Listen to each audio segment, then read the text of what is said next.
Indeks harga saham gabungan atau ISG ditutup menguat 0,38% di level 7.936,176 di akhir perdagangan Rabu. Presiden Amerika Serikat Donald Trump resmi memberlakukan kenaikan tarif impor barang asal India menjadi 50% untuk menghukum New Delhi atas pembelian minyak Rusia.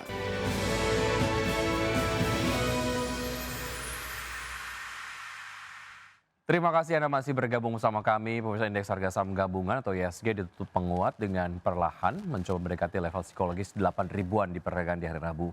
Saham brand dengan kapitalisasi terbesar di Bursa Efek Indonesia menjadi penopang utama ISG yang melesat 10,42%.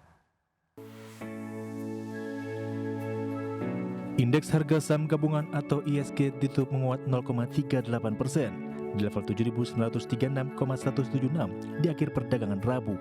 Harga penutupan kali ini bertaut 7 poin dari harga penutupan tertinggi di level 7.943,82 di Rabu 20 Agustus 2025. Indeks sektoral dengan penguatan terbesar sektor perindustrian melesat 2,34%, sektor properti naik 2,15% dan sektor barang baku menguat 2,13%. Sedangkan indeks sektoral dengan pelemahan terdalam adalah sektor teknologi turun 0,96%, sektor barang konsumen siklikal melemah 0,89% dan sektor barang konsumen non-siklikal koreksi 0,60%. Saham konglomerasi tercatat menjadi penopang utama kinerja ISG. Emiten energi terbarukan Prajogo Pangestu saham PT Barito Renewable Energy Tbk atau BREN ditutup melesat 10,42% di level Rp9.800 per saham, memberikan sumbangsi terbesar ke ISG sebesar 32,22 indeks poin. Saham PT Dian Swastika Sentosa Tbk atau DSSA ditutup menguat 4,89% di level Rp95.000 per saham. Saham PT Barito Pasifik Tbk atau BRPT ditutup menguat 5,05% di level Rp2.290 per saham. Saham PT Merdeka Copper Gold Tbk atau MDKA ditutup menguat 7,17% di level Rp2.390 per saham. Dari sisi sentimen, investor menantikan data inflasi PCE Amerika Serikat yang dijadwalkan Jumat pekan ini sebagai indikator utama inflasi yang menjadi acuan kebijakan The Fed. Konsensus memperkirakan inflasi inti PCE Amerika Serikat akan naik ke level tertinggi sejak akhir tahun 2023 di 2,9%. Pelaku pasar kini memprediksi peluang pemangkasan suku bunga 25 basis poin di September mencapai lebih dari 86% berdasarkan data FitWatch Tools CMA Group. Berbagai sumber untuk IDX Channel.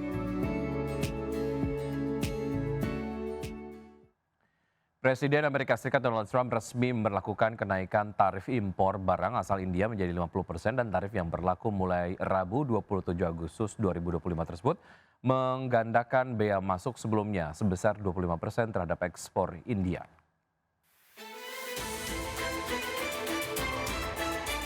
Presiden Amerika Serikat Donald Trump resmi memberlakukan kenaikan tarif impor barang asal India menjadi 50% untuk menghukum New Delhi atas pembelian minyak Rusia. Tarif tersebut mulai berlaku pada Rabu 27 Agustus 2025 waktu Washington, menggandakan bea masuk sebelumnya sebesar 25% terhadap ekspor India. Trump menuding pembelian minyak Rusia oleh India turut mendanai perang Presiden Vladimir Putin di Ukraina. Namun pemerintah India menilai langkah Amerika tersebut tidak adil, tidak berdasar, dan tidak masuk akal. Kenaikan tarif ini diperkirakan menekan perdagangan India dengan Amerika yang menjadi pasar ekspor terbesarnya, sekaligus menggerus daya saing produk India dibandingkan dengan rival seperti China dan Vietnam. Kondisi tersebut juga memunculkan pertanyaan terkait ambisi Perdana Menteri Narendra Modi menjadikan India sebagai pusat manufaktur global. Beberapa sektor utama dikecualikan dari tarif ini seperti ekspor elektronik dan ekspor farmasi juga tidak terdampak. Kebijakan mendadak tersebut mengejutkan pejabat India, terlebih setelah berbulan-bulan kedua negara melakukan pembicaraan perdagangan. Pihak Amerika sebelumnya mengeluhkan tarif tinggi dan kebijakan proteksionis India, khususnya di sektor pertanian dan produk susu.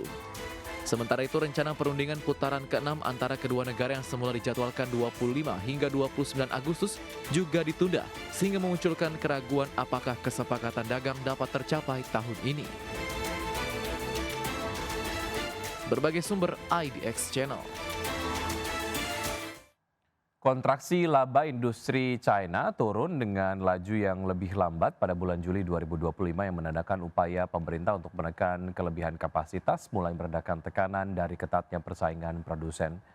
Berdasarkan data Biro Statistik Nasional, laba industri susut 1,5% dibandingkan dengan periode yang sama tahun lalu, dan penurunan ini merupakan yang paling kecil sejak tren kontraksi dimulai pada bulan Mei. Secara kumulatif sepanjang Januari hingga Juli 2025, laba industri menyusut 1,7%, lebih baik dibandingkan dengan kontraksi 1,8% pada semester pertama. Sektor manufaktur mencatat kinerja lebih kuat dengan laba melonjak 6,8% pada bulan Juli setelah hanya tumbuh 1,4% pada Juni.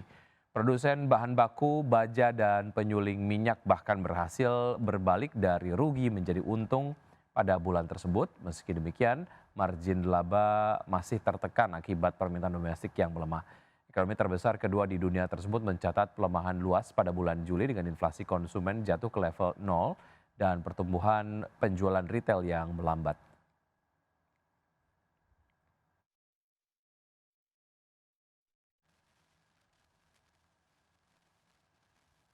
Ya, pemirsa, selanjutnya dari pergerakan bursa global, bursa Wall Street bergerak positif pada perdagangan di hari Rabu dengan indeks S&P 500 yang mencetak rekor penutupan tertinggi baru menjelang laporan keuangan Nvidia dan menjadi sorotan utama pada pekan ini. Dan pada penutupan perdagangan di hari Rabu, indeks S&P 500 ditutup naik 0,24% menjadi 6.481. Indeks Nasdaq Composite menguat 0,21% ke level 21.590 dan indeks Dow Jones Industrial Average meningkat 0,32% ke level 45.565.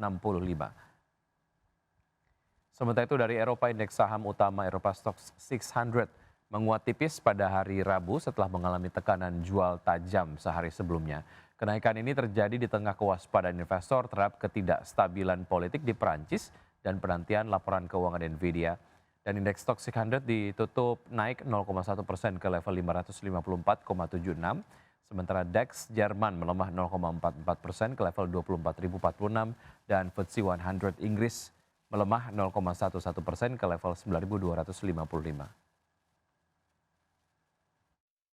Ya, PT Triputra Agro Persada Tbk atau TAPG mendapatkan dividen interim senilai Rp751,2 miliar dari anak perusahaan PT Agro Multi Persada atau AMP. Iya, pembagian dividen AMP ini pemirsa diputuskan dalam rapat umum pemegang saham tahunan perusahaan tersebut.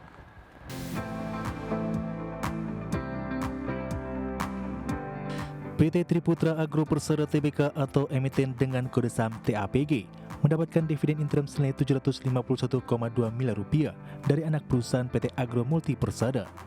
Pembagian dividen AMP diputuskan dalam rapat umum pemegang saham tahunan perusahaan tersebut. AMP adalah perusahaan terkendali TAPG yang sahamnya dimiliki oleh perseroan sebesar 94,93%. Transaksi tidak berdampak material atas transaksi pembagian dividen interim perusahaan terkendali perseroan AMP tersebut. Dalam transaksi tersebut selain TAPG dan AMP, sejumlah perusahaan terafiliasi juga terlibat, yaitu PT Tri Nur Cakrawala yang merupakan pemegang saham dari AMP yang memiliki saham 1,97%.